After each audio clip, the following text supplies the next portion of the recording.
welcome you all to our channel Global Center of Languages. So friends, आज मैं आपके लिए लेकर आई हूँ इस वीडियो में that how to improve your spelling mistake. And yes friends, यहाँ पर मैं आपको बताना चाहूँगी that spellings are really very important for us. अगर हम day to day life की बात करें, schools की बात करें, colleges की बात करें, तो वहाँ पे classes होती हैं, classes में notes बनाते हैं, notes में spellings लिखते हैं, spellings में mistake होती है, तो भाई बहुत ही बुरा लगता है. वैसे ही अगर हम बात करें टेक्नोलॉजी की, यहाँ पे everyone is using mobile phone, WhatsApp, Facebook, Twitter and mails and all. तो यहाँ पे व्हाट्सएप में हम लोग क्या करते हैं, हम लोग टेक्स्ट लिखते हैं बड़े बड़े, हम लोग फेसबुक पे पोस्ट डालते हैं, हम लोग जो है ईमेल्स करते हैं, हम लोग ट्विटर पर ट्वीट करते हैं. और आजकल ट्वीट में तो बहुत ही कंगना रनौत एंड पता नहीं कौन कौन से हैं वो नेता. चलिए ठीक है, हम उसकी बात नहीं कर रहे हैं. फिलहाल हम यहाँ पे टॉपिक से बिल्कुल नहीं भटकेंगे. टॉपिक है हमारा that how to improve this spelling. तो यहाँ पर मैं आपको बताना चाह रही थी कि स्पेलिंग जो है वो बहुत इंपॉर्टेंट होती है, और इन छोटी छोटी चीज़ों में अगर हम गलती कर देते हैं ना, तो हमारा इंप्रेशन कैन बी डाउन, हमारा इंप्रेशन जो है वो बहुत ही ख़राब हो सकता है. और ये how can we forget competitive exams. यहाँ पे अगर हम बात करें एसएससी की या सीपीओ की, तो स्पेलिंग्स एरर से रिलेटेड 2 से 4 जो क्वेश्चंस हैं वो तो आते ही आते हैं. तो मेरा ये वीडियो उन लोगों के लिए बहुत ही ज़्यादा फ्रूटफुल और फायदेमंद होने वाला है जो कि स्पेलिंग के रिगार्डिंग जो है वो मिस्टेक करते हैं. तो इस वीडियो में मैं आपको बड़े मैजिकल से टिप्स, ट्रिक्स, रूल्स बताने वाली हूँ. और विश्वास करिए मेरा, लेट मी अश्योर यू कि अगर आप ये रूल्स को, ट्रिक्स को फॉलो करेंगे ना, तो स्पेलिंग मिस्टेक करो तो भूल ही जाइए. आपको करना है क्या, सिर्फ एक चीज़, इस वीडियो को देखना है लास्ट तक ताकि आपकी प्रॉब्लम हो जाए बिल्कुल solve. So without further ado let's get started. So friends, ये है मेरा first rule regarding spelling error. So what does first rule say? हमारा फर्स्ट रूल जो है वो क्या कहता है? फर्स्ट रूल कहता है यस फ्रेंड्स, यहाँ पर मैं आपको एक बात और बताना चाहूँगी कि अगर आपको इंग्लिश में समझ नहीं आ रहा है तो मैं आपको हिंदी में बता रही हूँ. और yes, you can make your notes as well. तो पेन और पेपर लेकर ज़रूर बैठिए, आप अपने नोट्स भी बना सकते हैं. तो चलिए फटाफट से फर्स्ट रूल पर आते हैं. तो फर्स्ट रूल हमारा कहता है क्या, ये if a word ends with consonant, ऐसा कोई भी शब्द जो कि कॉन्सोनेंट पर खत्म होता है. कॉन्सोनेंट्स आपको पता ही है कि क्या होते हैं. Consonants A E I O U vowels को निकालकर जितने भी लेटर्स बचते हैं उसको हम लोग बोलते हैं कॉन्सोनेंट. अगर ऐसा कोई भी शब्द आप इंग्लिश में लिख रहे हैं जो कि कॉन्सोनेंट यानी व्यंजन पर खत्म होता है, देयर इज अ वाल. अगर वो शब्द जो खत्म हो रहा है उसके आगे वाल है, just before that, if there is a vowel just before that, ऐसा कोई भी शब्द जो कॉन्सोनेंट व्यंजन पे खत्म हो रहा है और उसके आगे अगर वाल है यानी कि स्वर है, यानी कि ए ई आई ओ यू है, वो भी उसके जस्ट आगे, if we add something in it, अगर हम उसमें कुछ भी ऐड करते हैं. अब ऐड क्या करते हैं, एग्जाम्पल से पता चल जाएगा. So that ending consonant, तो वो जो एंडिंग कॉन्सोनेंट है ना, जिस पर शब्द खत्म हो रहा है, जिस व्यंजन पर, जिस कॉन्सोनेंट पर शब्द खत्म हो रहा है, that will be doubled. वो जो कॉन्सोनेंट है वो डबल हो जाएगा. यानी कि जो भी कॉन्सोनेंट है उसको हम 2 बार लिखेंगे. सही समझ में नहीं आ रहा है, कोई दिक्कत नहीं है. एग्जाम्पल से ना सब चीज़ें एकदम बटरी हो जाती है, बटरी सॉफ्ट हो जाती है, क्लियर हो जाती है. तो चलिए फटाफट से एग्जाम्पल पे चलते हैं. तो एग्जाम्पल इज RUN.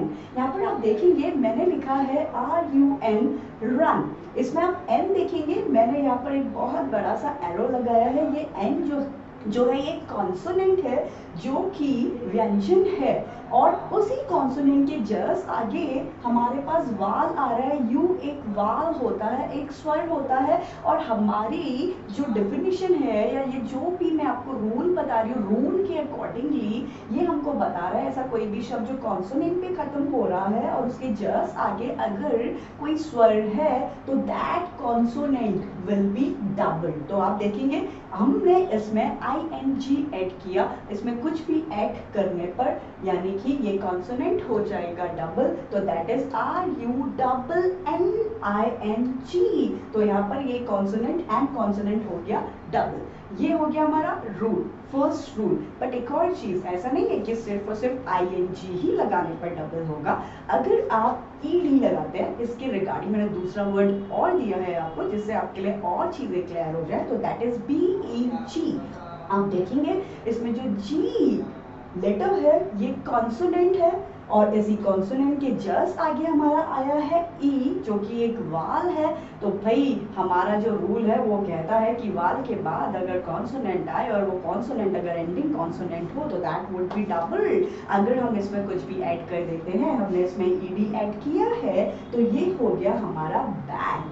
वैसे ही अगर सपोज कि हम EST ऐड करें, ओके जैसे कि वर्ड है SAD सैड, हमने इसमें एच किया EST, तो भाई जो SAD सैड है उसमें D कॉन्सोनेंट हुआ और उसके जस्ट आगे A आ रहा है जो कि वाल है, तो D विल बी डबल्ड और उसमें EST ऐड हो रहा है, तो हमारा जो वर्ड है वो हो जाएगा SADDEST, that is saddest.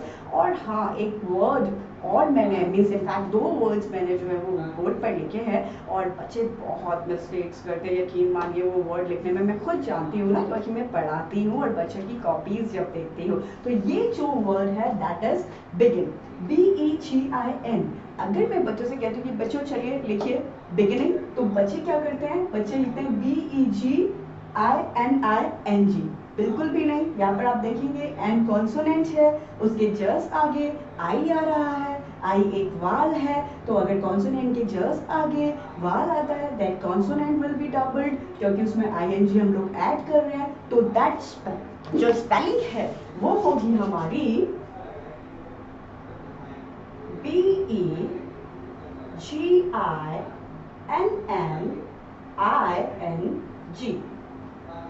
Okay and yes this word also, इस वर्ड में भी बच्चे बहुत ज्यादा गलती करते हैं, and that word is forget. इसमें ING हम लोग ऐड करेंगे, T कॉन्सोनेंट पे खत्म हो रहा है, वाल इसमें इसके जस्ट आगे है, तो that spelling will be forgetting, that T will be doubled, that N will be doubled, that consonant will be doubled. Okay, so this is my first rule. अब फटाफट से rule number 2 की तरफ को जाते हैं। ओके फ्रेंड्स, सो फ्रेंड्स इससे पहले मैंने आपको बताया था rule number 1, and I really hope कि आपको रूल नंबर 1 बिल्कुल समझ में अच्छे से आ गया होगा। और अगर नहीं आया है so you can watch the video again, you can pause the video as well, and you can take the screenshot whichever you like, you can do that. जो भी पसंद है वो आप करिए, पर स्पेलिंग मिस्टेक मत करिए। Okay, so now let's move on to the rule number 2। तो अभी हम लोग पढ़ते हैं रूल नंबर 2 की ओर, and what is rule number 2 saying. Rule number 2 जो है वो क्या कह रहा है, फटाफट से देखते हैं that what is it saying. And rule number 2 says, rule number 2 जो है वो कहता है that if a word ends with L, अगर कोई भी शब्द L पर खत्म होता है and there is a vowel just before that, और उस L के just पहले अगर कोई vowel letter या फिर अल्फाबेट आ रहा है, vowel क्या होता है, vowel होता है स्वर, that is AEIOU। तो आगे क्या है, आगे भी देख लेते हैं। if we add something in it means अगर vowel letter के बाद L आ रहा है, उसमें हमने कुछ और ऐड कर दिया, फिर क्या होगा, तो क्या होगा, so that L will be double. तो वो L जो कि अभी तक सिंगल था वो क्या हो जाएगा, वो डबल हो जाएगा। तो कैसे होगा, इसके लिए हम देखते हैं एग्जाम्पल्स। एग्जाम्पल्स क्या कहते हैं, examples can make the things really clear as I always say. So example देख लेते हैं। एग्जाम्पल में मैंने स्पेलिंग लिखी है QUARREL। बहुत सारे लोग ना पता है इसे क्या बोलते हैं, आप भी बोलते होंगे, क्या बोलते हैं, दैट इज क्वेरल, है ना। यही तो आप लोग इसको प्रोनाउंस करते हैं quarrel, but that is not at all quarrel. The correct pronunciation of this word is quarrel. क्या है, क्वारल। ओके, सो यहाँ पर आप देखेंगे इसमें ई जो है वो एल के जस्ट पहले है और ई एक वाल होता है। तो ऐसे में अगर हम इसमें कुछ और ऐड करें, जैसे कि हमें इसका हमें सेकंड एक तरीके से हम कहेंगे कि फॉर्म बनानी है, तो हमने इसमें ईडी ऐड किया। तो अब क्या होगा, बहुत सारे बच्चे पता है क्या करते हैं Q U A R R E L E D, पर यहाँ पर रूल क्या कह रहा है कि अगर कोई वर्ड एल पे खत्म हो रहा है, उसके जस्ट आगे वाल है, उसमें कुछ एक्स्ट्रा ऐड करेंगे तो that L will be doubled. और यही बिल्कुल हुआ है। मैंने क्या करा है, मैंने इसमें एल डबल किया है। तो यहाँ पर वर्ड अगर आपको बोलना है या लिखना है तो स्पेलिंग जो है that will be Q U A R R E L L, means double L E D. चलिए फटाफट से हम लोग दूसरा एग्जाम्पल जो है वो भी देख लेते हैं। दूसरा एग्जाम्पल है हमारा TRAVEL, ट्रैवल, जस्ट बिल्कुल ऊपर के जैसा ही। तो यहाँ पर एल है लास्ट में और ई है उससे जस्ट पहले, जो कि एक वाल है, और इसमें हमने ई आर एक्स्ट्रा ऐड कर दिया। तो ऐसे में अगर हमें ट्रैवलर लिखना है तो spelling will be TRAVELL, means LLER। क्यों? क्योंकि L के जस्ट आगे वाल है, इसलिए ये वाला जो L है ये डबल हो जाएगा, that is traveller. Okay, now let's take this example. अब हम ये वाला एग्जाम्पल लेते हैं। ये वाला एग्जाम्पल है REPEL, दैट इज ट्रिपल। इसमें क्या किया, L पे एंड हो रहा है, E इसके जस्ट आगे है, वाल है, ENT एक्स्ट्रा ऐड कर दिया। तो यहाँ पर ये क्या हो जाएगा, that L will be double, जो L है वो डबल हो जाएगा, and that spelling will be REPELLENT, that is repellent. तो फ्रेंड्स, अब आप जब भी किसी वर्ड के एंड में एल देखें और उसके जस्ट आगे अगर कोई वाल हो और उसमें कुछ ऐड करना हो, तो आंख बंद करिए ऐसे, और उसके बाद क्या करना है, उस एल को डबल कर देना है, और बस यहीं पर आपकी जो स्पेलिंग मिस्टेक आप कर रहे थे वो सही हो जाएगी। ओके, पर हाँ कुछ भी करें पर दिमाग का यूज जरूर करें। सो चलिए, ये था मेरा रूल नंबर 2। अब हम मुड़ते हैं रूल नंबर 3 की तरफ। Okay, so I am here with rule number 3. So rule number 3 क्या कहता है? Rule number 3 जो है वो कहता है that if a word ends with E, ऐसा कोई भी शब्द जो कि E पर खत्म होता है, and there is a consonant just before that, और उस E के just आगे एक consonant आता है। क्या आता है? consonant आता है, यानी व्यंजन लेटर जो है वो आता है। If we add ing in it, अगर हम इसमें ing ऐड करते हैं, so that e will be removed, तो वो जो e है उस वर्ड में उसको हम हटा देंगे ing को ऐड करते वक्त। कैसे करेंगे, एग्जाम्पल देखिए। एग्जाम्पल में मैंने लिखा है LIVE, लिव, ई पे खत्म हो रहा है, क्लियर है, जस्ट आगे वी है, वी एक वाल नहीं होता है, कॉन्सोनेंट होता है, इसमें हम ing हम इसमें ऐड करते हैं, तो that e will be removed, क्योंकि जो स्पेलिंग होगी that would be LIVING, that is living. तो जो लिव है वो ing में जब हम लोग उसको बनाते हैं या लिखते हैं तो that e will be removed, वो e रिमूव हो जाता है ing लगाते वक्त, क्योंकि उस e के जस्ट आगे होता है कॉन्सोनेंट, तो that would be living. And अगर हम बात करें कम की, और कम की स्पेलिंग होती है COME, कम, ई पे खत्म हो रहा है, सिंपल है, बिल्कुल क्लियर है, जस्ट आगे वाल नहीं है, एम कॉन्सोनेंट है, तो क्योंकि एम कॉन्सोनेंट है प्लस हम इसमें ing कर दे रहे हैं, अब हमें लिखना है कमिंग, तो स्पेलिंग वुड बी COMING, तो वो ई जो है वो हट जाएगा बिल्कुल पूरी तरीके से। तो आप COMEING मत लिखिएगा, ये सभी को पता ही है, लेकिन रूल भी पता होना चाहिए कि वो ई आखिर हटा है तो क्यों हटा है। तो ये था हमारा रूल नंबर 3। जल्दी से आते हैं रूल नंबर 4 पर। ओके सो ये है हमारा rule number 4 and rule number 4 जो है वो क्या कहता है, चलिए वो भी देख लेते हैं। तो rule number 4 is saying that if a word ends with I, अगर कोई शब्द आई पर खत्म होता है and we add ing in it, और इसमें अगर हम ing ऐड करें सो दैट आई, वो वर्ड जो आई पे खत्म हो रहा है उसमें से जो आई है it will be change into Y, तो वो आई जो है वो वाई लेटर में चेंज हो जाता है। कैसे, चलिए एग्जांपल्स भी देख लेते हैं फटाफट। तो एग्जांपल इज, आप देखेंगे मैंने यहाँ पर एग्जाम्पल में लिखा है LIE, तो आप क्लियरली देख सकते हैं कि ये वर्ड है एक जो कि IE पे खत्म हो रहा है। रूल कह रहा है, ट्रिक कह रही है कि IE पर जो भी वर्ड खत्म होता है उसमें हम ING ऐड कर रहे हैं, तो ऐसे में वो IE जो है वो चेंज हो जाएगा Y में, और ING ऐड करने पर हम स्पेलिंग लिखेंगे LYING, that is lying, not LIEING। हमने क्या करा, IE को चेंज कर दिया Y में जब हमने इसमें ING ऐड किया, and that spelling would be LYING। चलिए दूसरा एग्जाम्पल देख लेते हैं। दूसरा एग्जाम्पल है DIE, die, हमने इसमें ING ऐड किया, आई ही है यानी कि स्पेलिंग में लास्ट में आई ही है और ING ऐड भी करना है, तो यहाँ पर that spelling would be TYING, यानी कि IE को हमने चेंज कर दिया Y में, and last but not the least मैंने यहाँ पर स्पेलिंग लिखी है TIE, चाय, आई पे खत्म हो रहा है वर्ड प्लस ING इसमें ऐड करना है, तो भाई क्या होगा, चलिए फटाफट से बताइए जल्दी से। फटाफट क्या लिखेंगे, ओके चलिए मैं बताती हूँ। तो यहाँ पर अब हम लिखेंगे T,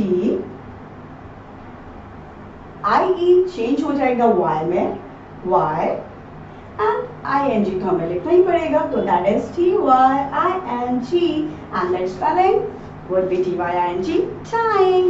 बहुत सिंपल है। नाउ फटाफट से let's move on to the rule number 5। Okay friends, now let's talk about rule number 5। अब हम बात करते हैं rule number 5 की, that what is rule number 5 is saying। So let's see।